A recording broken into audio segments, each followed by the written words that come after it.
What's up, everyone? Welcome to the East Coast Red and Gold podcast. I'm Niners Jess, along with Ty Alston, Maddie B, and your girl Bex will be joining us shortly. How's everyone doing? Doing well. It's a good Wednesday. All right.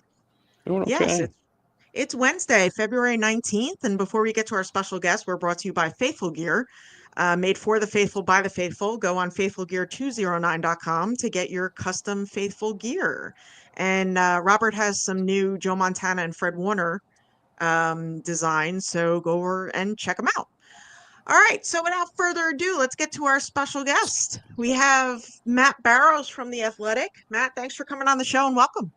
Thank you for having me. I'm glad to be here with the Garden State and Empire State crew. And the Pine Tree State. Let's not forget the Pine Tree. That's right. Shout out to Maine. Yeah. Yep. The East Coast, not part of Canada. All right, Matt. So you've covered the team for quite a bit. Do you have a favorite memory? I do. I have a favorite game. It was that 2011 season. It was 2012 when the game occurred. That 49ers Saints game at Candlestick Park, which sort of harkened back to the glory days when Candlestick Park used to be alive and loud. And I forget how many years it had been before, since they had been in the playoffs. I mean, it was like a decade. And then that game just had a little bit of everything. If you like defense, there was Dante Whitner knocking the you-know-what out of a Saints running back. Yep. It had offense. It had Alex Smith, who had everything going against him his whole career, outdoing Drew Brees in that game. And it turned into a horse race at the end, and Alex Smith and Vernon Davis were the faster of the two horses. It was just an explosive game. I wrote almost an entire book about it. To this day, that's probably the best game, the most exciting game that I've covered. I have that book, by the way. Thank you. You're welcome. It's part of the grand collection, which is currently out in an office, so it's in a different spot. But it's pretty substantial 49er book. So, it's in there with some Y.A. Tittle autobiographies. Like if it tells you how far back it goes, it's pretty wild. So yeah, that's good awesome. Stuff. Thank you. And of course the Holy Grail of Walsh books, of course. So like the Bible. Edge. Yeah. Yes, 100%. I have one of the 300 copies or whatever the hell it is. Yeah, Maddie has quite the collection of books. Well, if you're into fiction, I got a new book out.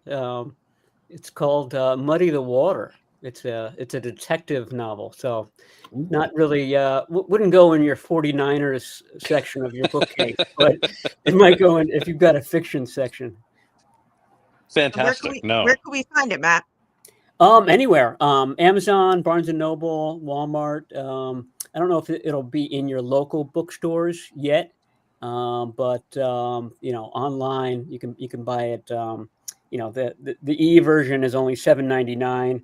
We're working on a audio book version that'll be out maybe at the end of March, which is really cool. It's got a whole cast of actors, of voice actors. I never really knew how those books were done until now. That's been one of the more fun parts about this whole process. And you wrote it with your sister, right? That's right. My older sister and I wrote this together. And we started really right after that 49ers Chiefs Super Bowl in Miami. We started it up in the winter of 2020, and then COVID came shortly thereafter. So we suddenly had a ton of time on our hands to write this. So we did the bulk of the writing that year, and then the next year, which was also full of COVID worries. Awesome. Rob, I don't have to worry about the download and upload speeds when I read. That's really what it boils down to. That's how that goes. I have to worry about the Wi-Fi or the Wi-Fi, as some folks around here call it. Also, you can tell what generation of 49ers fans you have based on which 49ers New Orleans game they think fondly of. The playoff game in 2011 or the regular season game in 2019. It's really they were both. That's great. very true. There's a really interesting dichotomy there. Uh-huh. I think you guys are more in my age group than maybe the younger crowd. Yeah, although both games were awesome. Yeah. Oh yeah, yeah. Those were fun ones.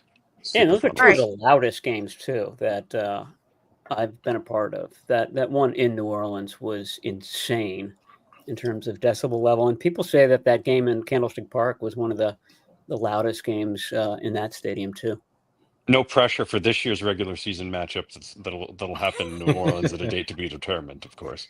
Yeah, I don't know if New Orleans is going to have quite the all-star cast that they had in those previous two meetings.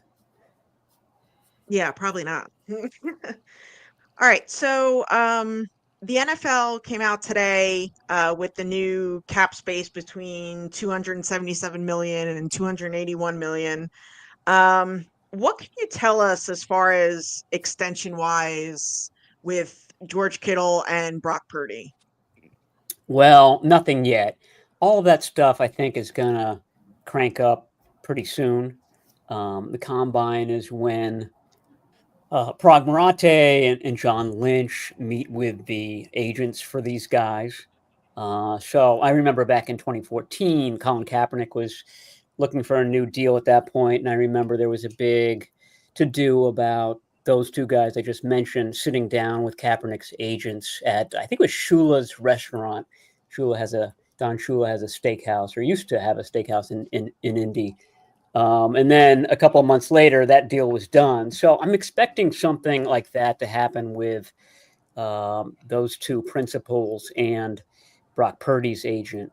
You're right about George Kittle. He's not up for his contract isn't expiring now, but it does next year at this time. And Mhm. he's coming off just a tremendous season. He's very deserving of a contract extension. I think the 49ers want to get that done as well. I'll throw out another name. I don't know about this, but it wouldn't surprise me if Fred Warner is looking to do something with his deal. Remember last year, Trent Williams and Christian McCaffrey, their deals weren't up or anything like that, but they felt like they were deserving of a reworked contract, and both of those were issues at one part of the offseason or another. So that may be something that the 49ers have to sort of watch out for in this cycle as well. Now, with Brock Purdy's deal, do you expect that to be done rather quickly? I'm assuming both sides want to get it done, before camp. I mean, some have said maybe before free agency. What are your thoughts? Yeah, before free agency, I would be surprised. I mean, I think everybody would love to see it get done by then, but I think that we'll have different markers along the way. So free agency will be one. The draft will be another one. And then the beginning of the offseason program, which is usually in late April. That's the time period that Brock Purdy seemed to circle when we talked to him on locker cleanout day. I mean, this is the guy who wants to do everything right. He wants to come in and he wants to lead this team. He wants to be a voice, even a bigger voice than he was this past season, and it was significant last year. His voice has been getting stronger each season. And I think he's ready to kind of really take on an even bigger leadership role. I think he'd like to have the contract situation settled by then. Um, there's no reason why it couldn't be. But we also said the same thing last year about Brandon Ayuk. And the 49ers, to their credit, wanted to get that done early. They started that process early, but obviously couldn't get it done. And it bled badly into the regular season. I don't know, Matt. According to 49ers Twitter, the 49ers waited all the way to September to work on Brandon Ayuk. So I'm going to have to dispute that on behalf of 49ers Twitter. And they're never wrong. Well, as long as you're citing an official source on this. Yeah, exactly. The sauces. I don't have any sauce near me, but we know what the sauces are. Yeah, for sure. All right. So, what's your thoughts on the whole Debo Samuel situation? Well, my thoughts are that they're moving on from him. No two ways about it. And I think it's a big deal because the 49ers have structured their offense in a certain way. I mean, and it's worked for them. There's lots of iterations of the Kyle Shanahan offense. He works with the players available to him, and they found a really good mix of guys with, Deebo Samuel, Brandon Ayuk in particular. I think that those two have worked really well together. George Kittle and Christian McCaffrey. You're not going to have Deebo Samuel on the other side of that formation now. So the question then becomes: do you go looking for the next Deebo Samuel, somebody with similar skills, or do you sort of go in a different direction? Do you find another Brandon Ayuk, for example? Tyler Warren, the Penn State tight end, is somebody that's being talked about that the 49ers could draft with a number 11 overall pick. He's a real jack of all trades. He can line up out wide. He can line up in line. Penn State used him in the backfield quite a bit. They used him at quarterback sometimes. Yep. You can envision Kyle Shanahan just kind of drooling over the possibilities of an offense that has George Kittle and Tyler Warren in it. So, I mean, these are all kind of questions that I'm sure are running through Shanahan's mind right now. But I mean, I think that, all of us, the fan base included, are sometimes too eager to kind of move past a guy. Guy's coming off a bad season. Let's forget about Deebo Samuel. And, this is a guy that carried the team on his back in 2021. I don't think I've covered a team where one guy has had the effect that Deebo Samuel did that second half of the season and into the playoffs. So, I mean, I think everybody needs to kind of acknowledge just what he's meant to this team for the past 5 years or so. As this team went, so did he, right? When he played well, they played well. Yeah, for So sure. this is going to be a real culture change. This is going to be like similar to when Solomon and Clark switched out for Taylor and Rice. Like this is another kind of baton handoff here. So somebody else is going to have to be the tempo pusher, right? Somebody else is going to have to be the beatbox guy or whatever.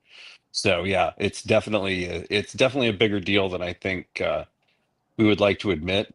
I think there were times that he was very frustrating since 2021, and I think 2021 almost made it so that we held him up to a standard that maybe was really unfair to him because that was one of those Yeah. perfect storms, right? It was a Yeah. perfect storm year where like he just got the volume because he was in an offense where they were going to get him the volume no matter what it was. And the offense has evolved since then. So, yeah, you're 100% right. He was a huge part of that 2021 team, and I mean they were real close to a Super Bowl there too. So, hats off to him. He'll have his day at some point at Levi's years from now. It won't be anytime Your soon. point is well taken, though. I mean, the Bill Walsh teams did a good job of transitioning from one group of stars to another throughout the Walsh tenure, and this is a challenge for this group. Can they make that transition from the youth check Samuel, the 2017 through 2019 guys to sort of this next era that they're going to be going into fairly shortly. I think a big part of that too is Christian McCaffrey. Um, would you agree like how healthy he's going to be? And in his role, considering Debo's going to be gone. Yeah, for sure. I mean, um, you look back at 2024 and God, what happened to this team? Christian McCaffrey happened. His Yeah. his injury happened to this team. I don't want to oversimplify it. The Brandon Ayuk injury and holdout was a big factor as well. But you're looking at the scoring deficit from 23 to 24. Christian McCaffrey was a touchdown machine. So, and he was a touchdown machine when he came in the second half of 22 as well. I remember George Kittle had a great season that year. I think he scored 10 touchdowns, and Christian McCaffrey scored the same amount with half as many games. So you're losing quite a bit when he's not on the field. So a healthy Christian McCaffrey, absolutely. I mean, that is a shot in the arm for this entire franchise. And from what I've heard, all systems are go with him. He's going to have a normal off season, doing all the crazy Christian McCaffrey workouts that he does, and I can safely say that he's looking to make amends for last season. It's really funny that you mentioned that, because it wasn't just the touchdowns he scored, it was the touches that he had. Yeah. Do you think he's going to come back to that same level of volume where Isaac Guerrero or restricted free agent Jordan Mason, which I find very interesting, by the way, could be a little side quest this offseason? Do you think they're going to get more in the way of production than, say, any other previous backup has? Like, say, I don't know, Elijah Mitchell or someone like that? I think they should get more. Will they? I mean, that's been the Shanahan / Bobby Turner MO, which is if the guy's hot, he stays in the game. And I'll tell you, Christian McCaffrey is not tapping his helmet to come out either. So it's sort of a perfect storm there. You've got a head coach, a running backs coach that have a very kind of old school mentality about it. And you've got a guy that doesn't have to come off the field because he's a 3-down back and doesn't want to come off the field either. But you're right. I mean, and the fans have been, talking about this for years.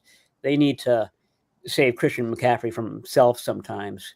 I thought that Isaac Guerrero, started to play really well at the end of the season and offered the pass catching element that maybe Jordan Mason didn't. So yeah, I think I agree with you, Matty B. The restricted free agent storyline with Jordan Mason is going to be really interesting in the next couple of weeks. That's one of my sort of 10 questions as the 49ers head to the combine that hoping to get answered.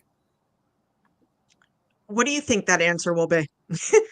I don't know. I mean, my guess is that they may just put the lowest tender amount on him. And some people will say, wow, that's really risky because of, what Jordan Mason has shown and just how hard a running back he is or how hard he runs. The reason I say that is that, I mentioned Guerrero, and this is a really, really deep draft at running back.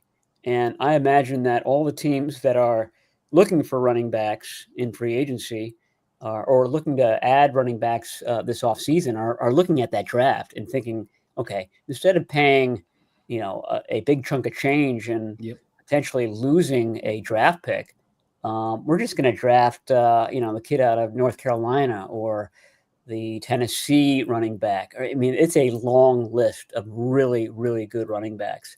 And we'll do that in the middle rounds, and we'll get a starter caliber guy. So I just don't know what his market will be like as a restricted free agent.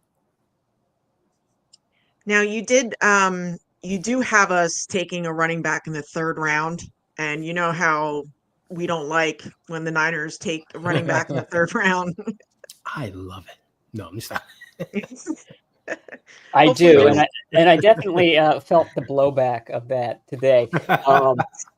If you're referring to today's story, that was more of a which of these guys really kind of fit the parameters. Not so much this is the guy that they should take in the 3rd round, but the guy I was referring to is Dylan Sampson from Tennessee, and he's just he reminds me of Raheem Mostert. He reminds me of Guerrero, just a guy who puts a foot in the ground and then all of a sudden he's gone. And that's exactly who Bobby Turner is looking for in these drafts.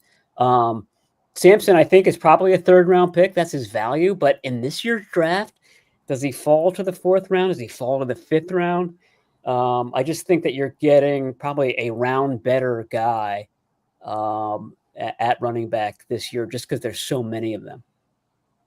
They also got their comp picks, for the various things that they comp pick. So, like, if they take someone in the 3rd round, Yeah, maybe they're reaching around early, but they're getting an extra pick that's kind of theirs to kind of pick before anybody else does, as far as I'm concerned. So sometimes they're going to risk it for the biscuit, I guess they would say, as the kids would say back in the day, right? Yeah, I would. Those kids are old now. Yeah. If I had to, if I had to guess that Graduated. the University of Connecticut offensive tackle Chase Lunt, Lundt, he's supposed to be a 4th-round pick. My scouting sources say, yeah, we got him rated as a 4th-rounder. But Sounds about that's a right. guy I think that the 49ers would love to take with that comp pick at the very end of the 3rd round and just make him your developmental tackle, your swing tackle in 2025, and then somebody who could take over at one of the 2 spots the season after that. Bebop, I believe we have 10 picks, 11 picks. 10 right now. If Josh But Williams were to get hired as the Jaguars' new general manager, it would bump up to 11, and you would have a second comp pick at the end of the 3rd round. Okay. Okay. Matt, you also mentioned at 11 taking an offensive tackle. Why not defensive tackle? I mean, it absolutely could be a defensive tackle. 2 reasons. There isn't one that, the best one is Mason Graham from Michigan. And if he's there, he's the pick. I mean, that's a sprint to the podium type pick. He's supposed to be gone well before that. And I don't think the 49ers are going to trade up to get him. And then there might be a bit of a gap before the next guy. And no one's quite sure who the next guy would be. It's a really deep draft at that position as well. So everything I said about running back, I think, applies to defensive tackle as well. That you can get a starting caliber guy in the 2nd, the 3rd. You can get, they have what they call their Bravo line, that 2nd group of defensive linemen who come in and spell the other guys. You can find really good guys in the 4th, 5th, and 6th round of this draft as well. So, I mean, I'm just guessing, but I would say that might be their strategy. Get a big ticket position like defensive end or offensive tackle or maybe tight end at number 11, and then get your defensive tackle in one of the next 2 rounds. I'm all for the tight end because if I see one more wasted tight end 2 season roster spot, I'm going to lose my mind. I feel like that tight end 2 roster spot has not been great since Logan Thomas left, when he could. Oh no, Jordan Reed. When Jordan Reed was Jordan healthy, Reed. He got injured. he was Jordan Reed was very productive when he was healthy, which was very rarely. Other than that, the tight end 2 position has been an absolute disaster for this team, and I would love to see them be able to actually go 2 tight ends and have there be an actual threat of a possibility of a catch from the tight end 2. So I love the Ty Warren idea. What type of tight end would you want the team to add? Because they fall into the 2 categories: the inline guy who does a lot of blocking and things like that, and then the Travis Kelce big slot guy. And there's both in this draft, and I can see Shanahan utilizing both. But what's the fan base craving at that position? I think if you're seeing this league pivot more to a run, and if you see what the Super Bowl was, and you see what this league is, it's a copycat league, and it's not just that you want to copy what the Eagles did. You want to remind yourself what you did, because the Eagles just pretty much did what you did, just at a better level, right?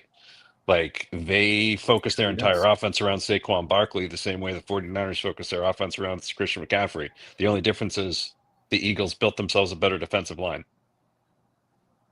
So it's just kind of a reminder of where you're at, and then also refilling those cracks and finding those weaknesses. To me, like, I don't care where you find the center this year, you better upgrade that center spot.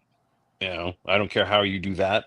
And to me, I would like to see more of that inline blocker, just because I think it would help on the line. But at the same time, I'm all for taking whoever the best tight end available is, because I know that this team and I know that this coaching staff will find a way to make the best of them in that scenario. I trust that, because If that talent's there, it's going to be there. I just don't think that talent has been there at the tight end too in any form, fashion at all since really Kittle's been there, which is amazing because they really nailed Kittle, but they have been horrible since. Yeah, no, I totally agree with you. The Cameron Latu pick, that was the most recent draft that was deep at tight end. They wasted it. They wasted one of the better drafts at tight end. So we've hit the three positions that are the deepest in this draft. They are defensive tackle, running back, and tight end. And the 49ers could use somebody at each of those, and different degrees of need. But gosh, I think the 49ers with 10 picks, possibly 11, if they come out of it without a tight end and without a defensive tackle, I would be shocked. Yeah, I think the faithful would be shocked as well. um, Switching to free agency, a lot of the faithful are pounding the table for Drew Dahlman from the Falcons, who will be a free agent center. What are your thoughts on that? I think that would be a great pick, and it would be a real kind of Shanahan-like move. He values that center position, and he's shown with the Weston Richburg acquisition that they're willing to pony up at that spot as well. So that would be a really smart move. I know I've heard the name Drew Dahlman. I guess it was from that draft that he was part of, and that the 49ers were quite interested in him at that point as well. So he's somebody that's been on their radar for a while. I just don't know what it's going to cost. That's another one of the big questions heading into Indianapolis. Just how willing are the 49ers going to be to spend money in this cycle, given the other big ticket items that they have to get done, and given the fact that they like to really go heavy on the draft, and have half their starters on rookie salaries coming up. That's the best way to move forward. But that would be an exception. I will say that they did bring in Matt Hennessy, who's been Drew Dahlman's backup. Yeah. Basically, the Falcons drafted two centers, and Dahlman beat Hennessy out for the job. He's the better center. And so Hennessy had to play some guard, and he really wasn't quite fit for that position. So the 49ers feel like he's going to be a factor. He'll at least, compete for a role at center in the upcoming offseason. Now, I think he would be bummed if Dahlman came in again. So he would have his position basically usurped by Dahlman for the second straight time. But the 49ers are obviously kind of making plans for that position. Dre Greenlaw, fan favorite. Is he back? I mean, we're starting to get close to the scouting combine. And usually if a deal isn't done at this point, then the player at least tests the market. The new league year starts on March 12. Free agency begins on March 12. Usually if you're within a month, like we are, you say, you know what, I'll just see what's out there. The question then becomes, what kind of market will Dre Greenlaw have? Really, really interesting kind of case, because he only played half a game all of last season, but it was a tremendous 1/2 of a game. I would think in a normal situation that would deter teams from spending big money on a player. The difference with Greenlaw is that there are some coaches and GMs around the league that know as much about him as the 49ers do. And I'm talking about Adam Peters in Washington. Commanders have a ton of salary cap space. They have needs on defense. I mean, they let up a 50 burger to the Eagles in the championship game. That's where they need to concentrate this offseason. I can absolutely see Dre Greenlaw going to Washington. I could see a lot of 49ers free agents going to Washington. I mentioned the Jaguar situation. The leader in the clubhouse for that GM job is Ethan Waugh, who's the interim GM right now. He was with the 49ers as I forget what his role was, but he was with the team in the front office when they drafted all of these guys, Talanoa Hufanga and Dre Greenlaw. So if he got that job, I would say that Jacksonville is is a destination for the Greenlaws, the Hufangas, the Charvarius Wards, et cetera, as well. So my point is that I think he will have a market. The question is, do the 49ers want to kind of match what that market is? How about Talanoa Hufanga? I think there's a better chance to bring him back because the safety market is usually depressed. These guys really good. I mean, look at Tashawn Gibson, doesn't even get signed and is available off the street, as the season begins. So there are a lot of safeties out there. I don't think teams are eager to pay their or use their free agency dollars on that position as much as another. But he's also young, and like I said, there are people out there that believe in him. Adam Peters, I write about guys who get the so-called gold helmet status with every draft class. And these are guys that excel not just on the field, but have great character, are really smart, are usually team captains, that type of guy. And the 49ers thought that they got a real steal when they got Talanoa Hufanga, a gold helmet guy, in the 5th round in that, what was it, that 21 draft, or was it 22? Yeah, 21. My point being that, if anybody loves Talanoa Hufanga, it's Adam Peters. So that's another spot where I could easily see him winding up as well. So we have a fan question from 49er Media. Are the 49ers going to actually cut Brendel? I don't think so, unless they've got, as you say, they sign Drew Dahlman. Unless they've got a ready replacement. Yep. And Matty B's point about drafting a center is a good one. There might be a really good candidate in Gray Zabel in the 2nd round. I can easily see the 49ers using a 2nd round pick on him. Would they part ways with Brendel if they are bringing in a rookie? Again, I think that they need to see a full off season. They need to see training camp. They'd need to see how he fares against Malik Collins and whoever else they bring in at defensive tackle before they would kind of part ways with a known commodity in Brendel. So what do you have to say to the faithful who want Max Crosby, Myles Garrett, Joey Bosa? Who else on that list? That's a pretty good list. Well, not all of them, but like splashes of various types, right? Like what? Like no. We want all of them at the same time. Or you want all of them at the same time? I didn't. Marty, there are people there are fans that actually would like all of them at the same time. Well, I mean, the Rams can do it, right? Like, why? I mean, weird, but okay. Sorry, I didn't realize that was a real thing. I'm sorry. Well, let's just take one of them. I mean, what would it take to get Myles Garrett? I mean, I think it would take 2 first-round picks and then maybe something else on top of that. The 49ers kind of went through a couple of seasons without first-round picks after they moved up for Trey Lance. And now we're talking about, oh, yeah, they really need a defensive end. Yeah, they need a second tight end. Yeah, they could really use a defensive tackle.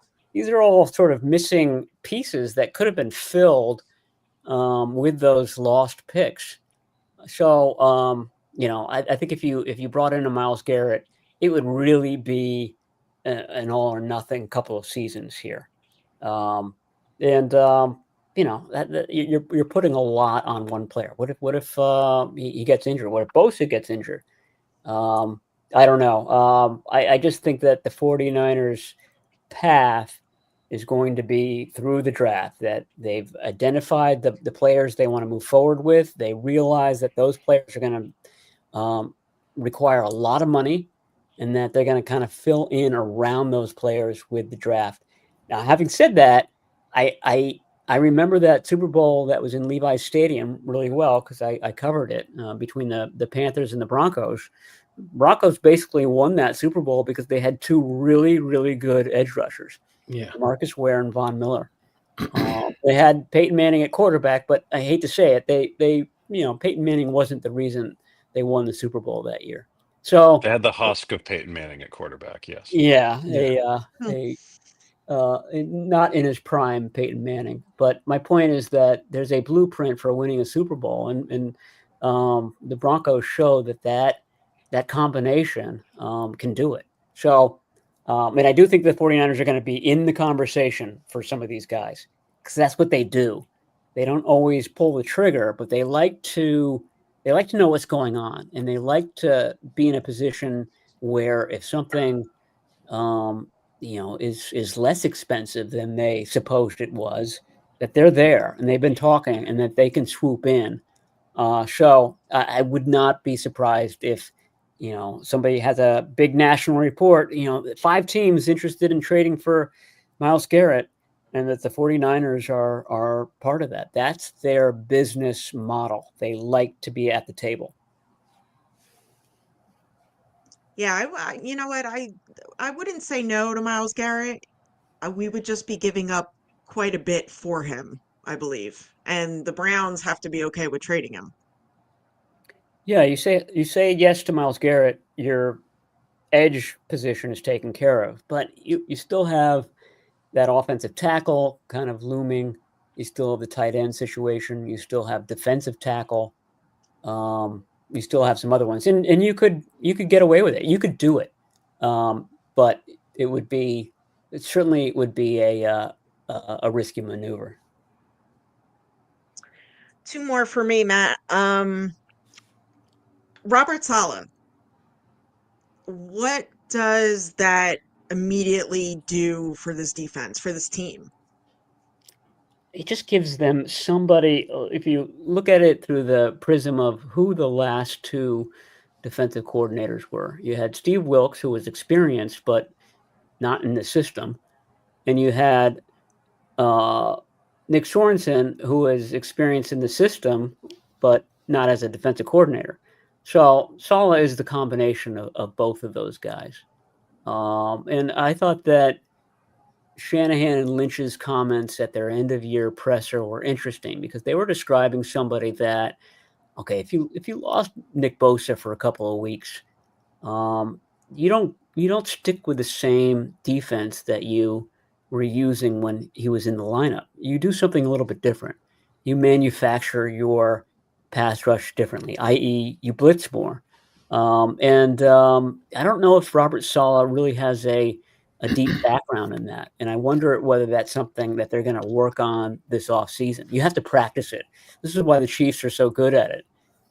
They practice it, and they catch teams by surprise. So that's an element that the 49ers team, which has a very sound, I think Shanahan really likes the kind of Seattle style that they play.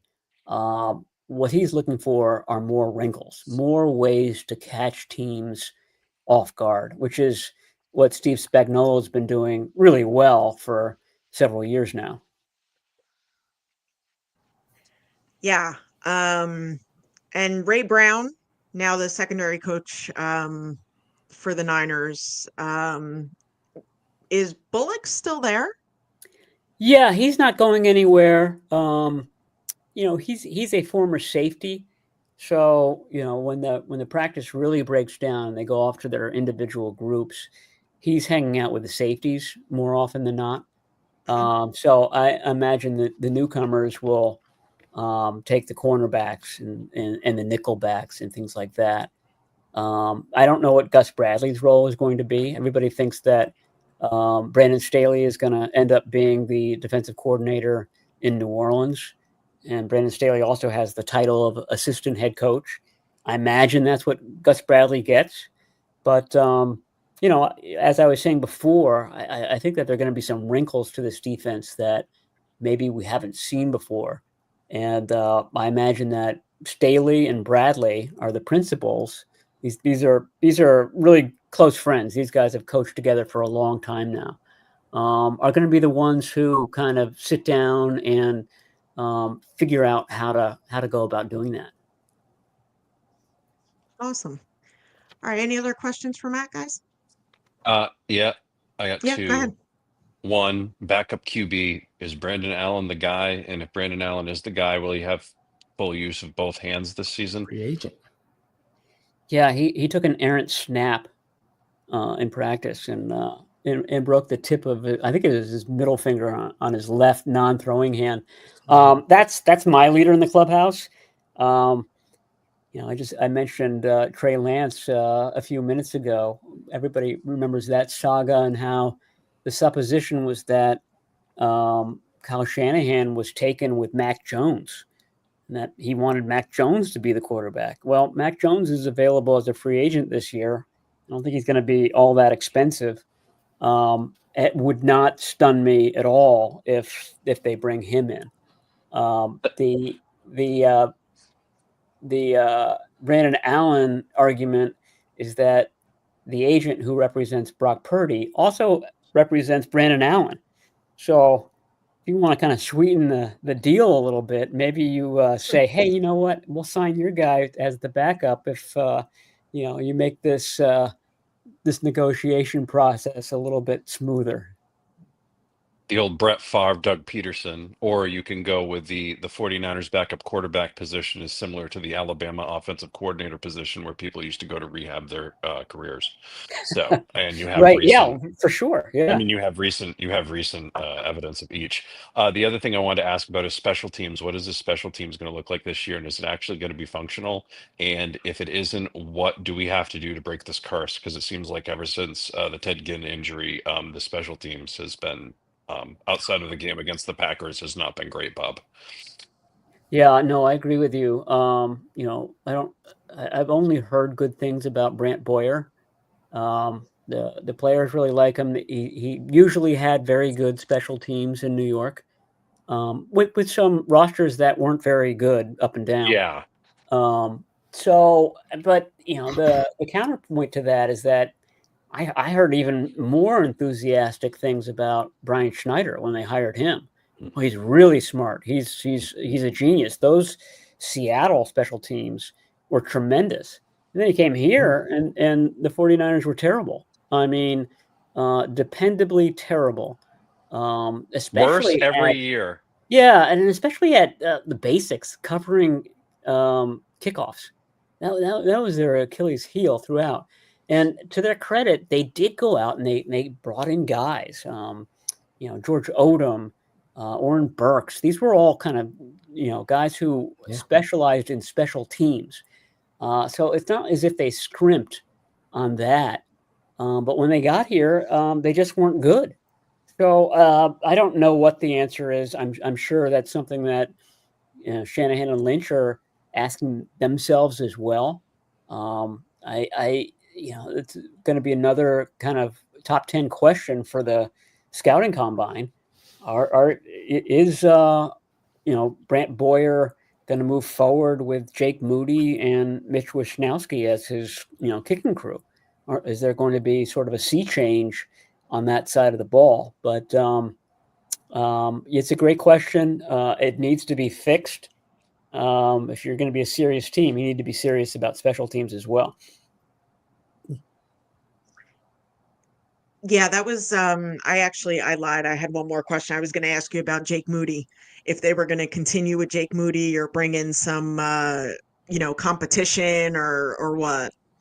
I mean, I forget when he said this, but Shanahan spoke very highly of Moody. It was in December, late December, and it sounded for all the world as if he was going to get another shot this year. Since then, though, I mean, Moody had some even worse games to close out the season and really finished on a down note. That's why, we need to ask these guys that question again. But I'd say at the very least they bring in somebody to give him a real competition, because he just did not seem confident over the last eight or nine games this year. I told both of them, Matt, when I went to the Miami game and I watched Moody like freak out because the Miami Dolphins cheerleaders like almost bumped into him and he moved his kicking tee up 10 yards. He kicked it and doinked it off the sidebar, like doinked it off the post. And I'm like, oh man. And I juxtapositioned that against Robbie Gould in Dallas with like the world famous Dallas Cowboy cheerleaders doing the Rocket routine around him, and he's just kicking 55 yarders like blindfolded and backwards. And I was just like, man, that's the difference. And it was the difference. And that was the game where you saw that difference too. It's just confidence. You know what I mean? Health, whatever it was. Or some young guys are scared of hot cheerleaders. I mean, yeah, that could be it too. How attractive were these cheerleaders? That's the question. Well, I mean, I don't know. I mean, I can't tell that I don't know. I'll go on a scouting trip. I volunteer as tribute to answer this question. All right, that's fair enough. Check back with me in a week. Ty's gonna use it as a tax write-off. I'm excited about this. Well, I remember Chase McLaughlin kicking one of the worst field goal attempts I've ever seen. That one that went into the tunnel against That was terrible. Seattle Seahawks. He was a young kicker at that point, and he had a great season this year for the Buccaneers. Yeah. He was rock solid. My point being that I feel like this is something just about every young kicker goes through, and he needs to suffer, and he needs to struggle, and he needs to feel the pain, and then he'll be better for it on the other side. The question is, do the 49ers, hold on to Moody knowing that, or does Moody become a really good kicker on some other team? Somebody else. And I'm sure that's something that the 49ers leaders are wrestling with right now. He would totally get picked up by Denver and go to the Hall of Fame. Yeah, exactly. This. I know this. He'll hit like a 75-yarder in the high altitude, and we'll be like, "Whoa, we can't believe we can't get kickers like that." I know. He'll wind up with the Rams for sure. Oh yeah, absolutely. Yeah. All right, Ty. Anything? Nope. I don't want to keep Matt too long. But this is great. Yeah. Thanks, Matt. Matt Barrows from The Athletic. Go check him out and get his book, Muddy the Water. Matt, thank you so much for coming on. We really appreciate it, and we'd love to have you back on down the road. Yeah, I enjoyed it. Thank you for inviting me, Jess, and I had fun. I'll see you guys in some NFL city, I'm sure. Oh yeah. Odds Absolutely. are. Yes. We travel well. Yeah. Yes. Yeah. All right. Take care, Matt. All right. See you guys. Bye. All right. Matt Barrows from The Athletic. That was awesome. Yeah. All right. So what do you guys think about the whole Debo situation? I know we touched on it last week with John Lund. But I'd like to get your takes on it.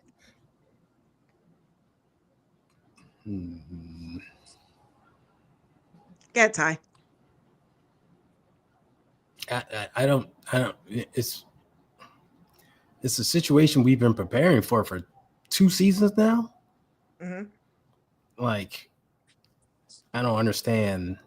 I personally don't understand the shock and awe and all that stuff. That we're going to be moving on from him when the writing's been on the wall for a while. Yeah. So and when we drafted 2 receivers this past season, the writing was definitely on the wall in spray paint, large letters, hey, it's happening. So I agree it'll be a shift on offense. Just because we know Kyle has a whole play sheet just for Debo. But, this gives Kyle an opportunity to challenge himself and grow and do things differently and start utilizing other players. Like when we on this show say, hey, give George Kittle the ball more. Well, guess what? Now we get to see George Kittle get the ball more and some other guys. So it's the business of football. I'm sure Debo will be great somewhere else. Our offense will continue to be great. It's just we're at this point now where we're parting ways with a player we drafted. I think, a lot of fans are just holding on to what Debo was Yes. for us. Yes. And, are kind of worried about, if we don't have Debo, what's it going to look like, because he was kind of that engine, if you will.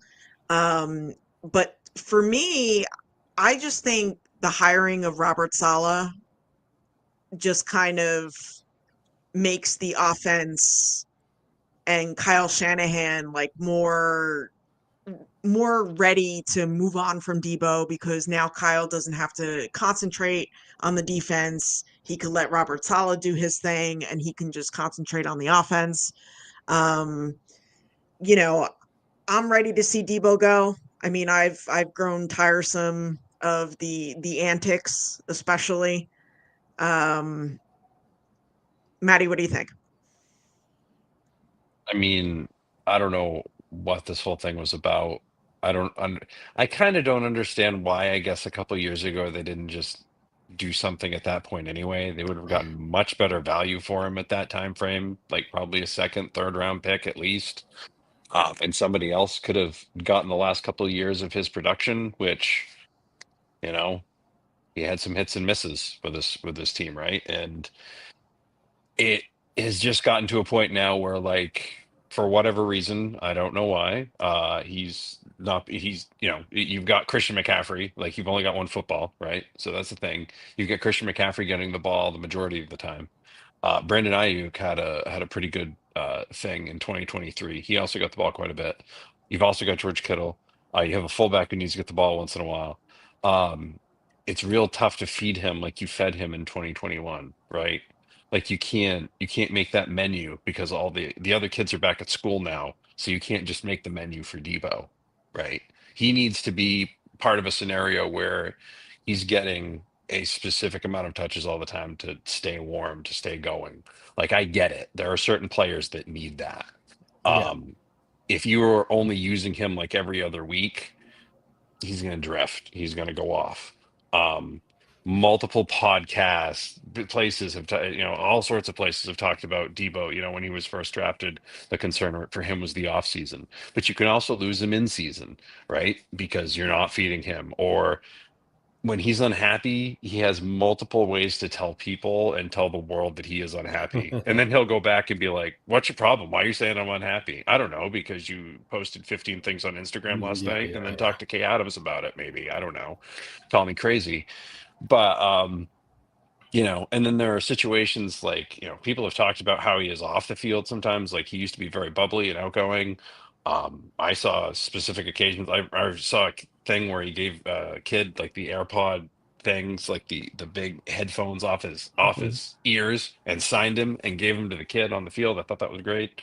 But then I've heard other stories that were, that's completely opposite of what there is. So I think there's a lot of things going on there. I just think it's a shelf life, and I think it's time for him to go somewhere else where maybe he feels a little more appreciated, maybe more utilized. I would expect him to be in Houston. Houston needs receiver help badly. They're going to have a ton of touches up because Tank Dell's not going to be running around much. I don't know how much Joe Mixon has in the tank, and they don't really have a super great deal going on with the backup running back there. I could see Debo going in there and getting a lot of touches and a lot of carries and helping them be productive. So, but I also don't know if they're going to be going away from that scheme now that Bobby Slovic's out of there. So Hmm. there's a lot of different places that he might fit, but there's a lot of different places where I think maybe his attitude or his relationship with other people or things he's done has maybe burned that bridge. So it's going to be real interesting to see what the market is for him. See if it is going to be a deal where he's cut or if he's traded for a six rounder or whatever, right? or a 7th rounder that becomes a conditional 4th if he's really great. I could see him going to Carolina. Carolina could use him, but at the same time, Carolina's got some pretty good young guys there. You know, Yep. they already have Xavier Legette, who they think could be Debo Samuel. So I don't Yeah. know why you'd go after Debo Samuel in that scenario.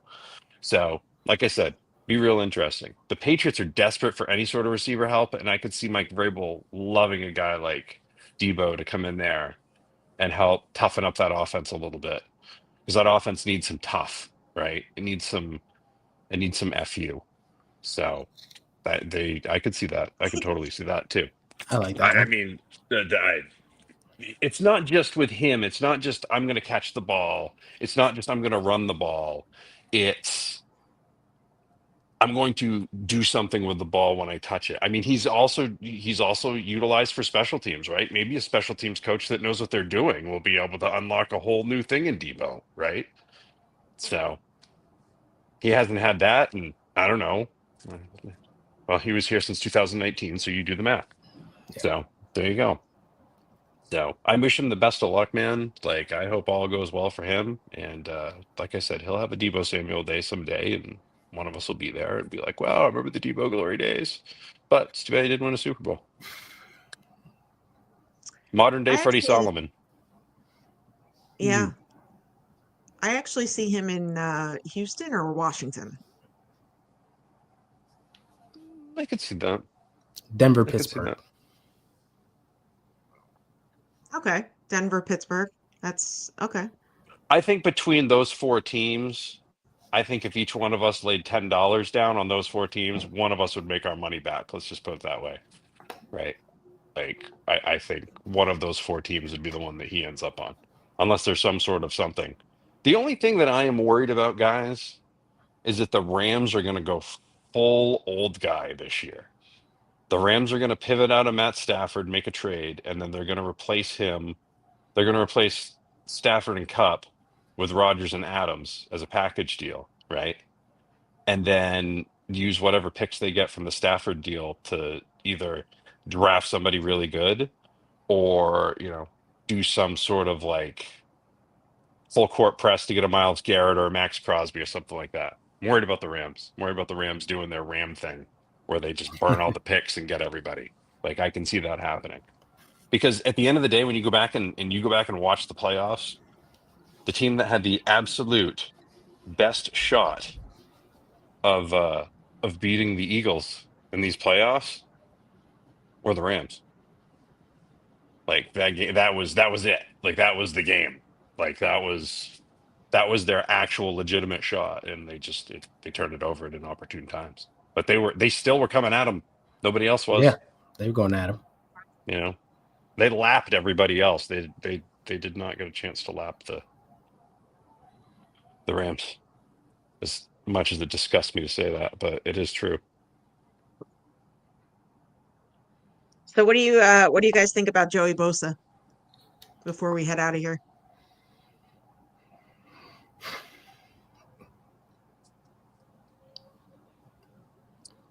It would make Nick happy. It'd make Cheryl Yeah, happy, yeah. right? Like the Bosa family would be thrilled. I can't imagine he's going to get some huge deal.